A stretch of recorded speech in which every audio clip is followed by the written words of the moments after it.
What is up everyone, Barricade here, and I'm bringing you guys my review of Dragon Ball Super Episode 9. Okay, overall this episode was pretty dang cool. About 95% was, Goku going through his Super Saiyan God transformation. But before I go into that, I actually just want to say that, obviously the episode was just pretty much everything we've seen so far of, like in Battle of Gods where you see Goku summon Shenron, ask how to make the Super Saiyan God, and yada yada, and all those same things that we pretty much saw already. And one things I did like though is that when it comes to these specific scenes, they seem to, expand upon them. Like the part where Shenron gets scared of Beerus, we get to see him more cower a little bit about, him and just certain things like that. And it's kind of cool how they seem to expand more in certain scenes like that, and also the transformation itself. And then, we see, Shenron answer the question. He runs away because he's scared as hell. And, during these whole little parts, we get to see poor Pilaf once again fail to, summon Shenron and everything. And you see him freaking out off in the distance of the ocean. And I feel pretty bad for him overall. But, in the end, it's good that he doesn't get the Dragon Balls, because the last thing we need is him ruling the world. But then, after that, we go into the actual transformation itself. And pretty much the rest of the episode is the transformation. And I have to say, honestly, this transformation was really amazing to me. I don't know about anyone else. I heard a few people saying that they felt like it was a little overdone, a little cheesy at times. But I don't know what it was about it. But to me, personally, I liked the transformation. I do admit, overall, it did seem to kind of drag on for a little too long. There's probably a few instances where they could have stopped, but instead they just kept going. But overall, the transformation was very unique and very, awesome, personally. The way how the clouds and everything kind of build up, and you see like these weird gold clouds, and then we see like his power actually like break through the atmosphere to the extent that you can see space for a little bit, and then it kind of like fixes the atmosphere, and then we see like seasons changing and nights and days passing. It's like, what the heck is going on during this transformation? Did time actually pass, or was his power like actually like making the planet revolve, or like what the heck was going on? Personally, I just thought it was really strange. I kind of hope they actually explain it, or like Akira Toriyama explains it in a interview or something, because personally it was really weird how we actually see like time pass, and it like snows and it like rains, and all this really crazy and unusual things keep happening. And then finally the transformation ends and we get to see Goku in his new Super Saiyan God form.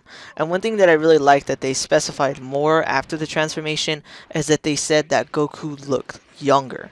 And while that was pretty much specified in Battle of Gods, they tend to kind of more just say that he lost weight or he looks skinnier, but they never actually really specified that he looked younger, which kind of is pretty awesome that they, fixed that, because that kind of shows that the Super Saiyan God transformation is that of turning into a god, and a god is, pretty much infinite in his or her age. They're not going to be looking old, they're not going to be looking weird, excluding like the Kais or old Kai, but, a crazy definitive god like that, like a Super Saiyan God or a god of destruction, would probably most likely look a lot younger.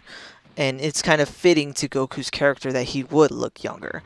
And the thing that I kind of honestly have to say though was when it comes to this whole transformation and how it looks when it's finished, the actual form, it kind of makes me a little sad to know that the transformation itself was so amazing, like I said already, with the whole atmosphere and everything going through, but the actual form is so plain in comparison.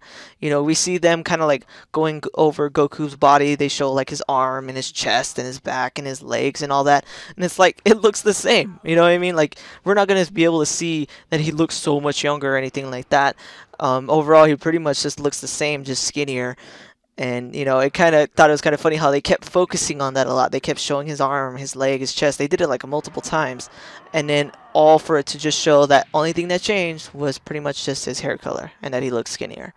And it kind of makes me a little sad in the end because, like I said already, the transformation itself is so amazing, but the actual form is so plain in comparison. I kind of wish it looked a little different. People always argue that they wanted like a golden Super Saiyan 4 or something like that. Personally, I didn't want anything like that. I'm not really a big fan of the whole Goku having like gorilla fur on his chest and stuff like that. I personally just didn't really like that too much. Super Saiyan 4 was a cool transformation, but I kind of like the more of just the idea of his hair changing, not really like his body looking more like a monkey. But I do have to say that I do wish the transformation itself looked a little more complex than that of his hair turning pretty much red, and that's it. But the one thing I do want to say real quick though is that I did really like the Super Saiyan God Super Saiyan form. I don't know why, even though it's just a blue Super Saiyan, something about it looked more complex and more better than that of just the normal Super Saiyan God. And overall, the episode itself was pretty cool. You know, I can't wait to see the next episode, and I really hope that they don't mess up this fight. You know what I mean? Super Saiyan 3 Goku versus Beerus on King Kai's planet was so bad. You know, I'm just going to keep emphasizing on that. That fight was terribly animated. And I really hope that when it comes to this fight that they fix that. They do it better. Or they at least overall just have like a standard level for the animation and don't make it look so bad compared to that of the last fight they had. But overall, in the end, this episode was cool. Transformation was amazing, even though the form itself is kind of plain in comparison. And I'm pretty excited for the next episode, and I really hope that the fight itself is amazing. And the thing that I'm really happy about is that once this fight is over, we're finally going to start seeing new things for the series itself. But anyways, guys, if you guys liked this video, please definitely hit that like button, subscribe, and tell me what you guys think about Dragon Ball Super so far. Are you guys excited for the next episode? Do you not like this show so far? Let me know what you guys think in the comments below. But anyways, guys, thanks for watching, and take it easy. Thanks for watching this video. If you want to see my most recent Gears of War video, hit that link on the left. If you want to see my most recent Dragon Ball video, hit that link on the right. Thanks for watching, guys.